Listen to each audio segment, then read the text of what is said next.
Don't get caught in FIFA's World Cup ambush marketing trap.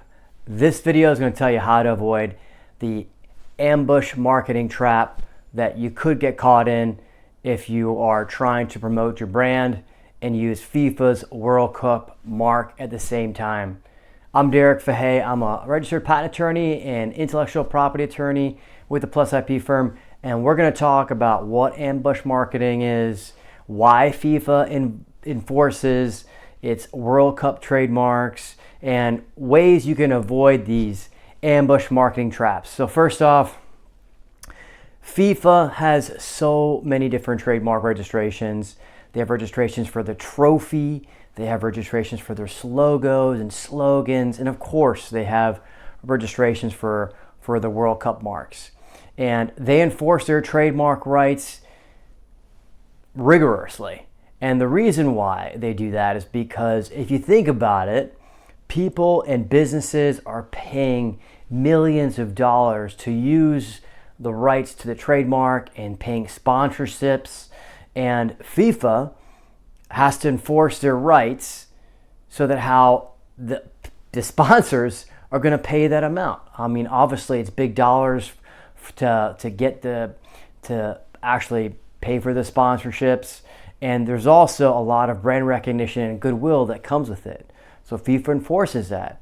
Now, I do think they go a little bit maybe beyond what they should, FIFA does, but it's their prerogative, and I'm going to talk about what ambush marketing is and how we can avoid that. So ambush marketing is actually a term that was coined back in the 1990s. And essentially it's when another brand or another business uses a sporting events brand or another popular brand in order to benefit off the recognition of that popular brand. You see that a lot around the World Cup or big events like the Super Bowl or the Sweet 16. And the reason why you see that happening is because businesses recognize that, they understand that certain consumers and purchasers are going to be viewing, and a lot of attention is going to be paid to those marks, those trademarks. So they want to benefit off the goodwill of that. And what the biggest concern is that trying to avoid false affiliation. Now, regarding ambush marketing, there's several different ways it can happen. It could be, there's a wide variety of things. So for example, it could be a straight up counterfeiter, really just trying to sell counterfeit goods. That's really more counterfeit. But if you talk about ambush marketing, it could be an actual sponsor, a low level sponsor that's actually going beyond the sponsorship level that they paid for. Another example of that we typically see is even mom and pop restaurants that are advertising for World Cup watching parties. And FIFA enforces its rights. You can't use that. You can't use the rights in a way that creates some sort of false affiliation. And it can be an issue for businesses.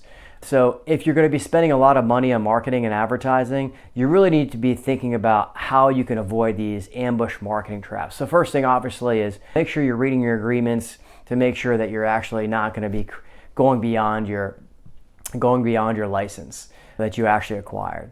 The second thing, if you don't have an actual license, is be careful. For example, if you are advertising a watching party, don't use FIFA logos. In trademark law, you're allowed to use what's called nominative fair use. So you're allowed to use generic terms that describe the particular event in a descriptive manner. But what you cannot do is go do what is more than reasonably necessary. So for example, you can't use the logos. The logos for FIFA are going to be a big issue. Also, if you advertise and you say World Cup 1,000 times in the marketing and advertising, that may create some sort of false affiliation, and they may go beyond what's reasonably necessary and may not be nominative or just fair use. So just be careful about using it over and over again. Now, what can FIFA do to enforce their rights?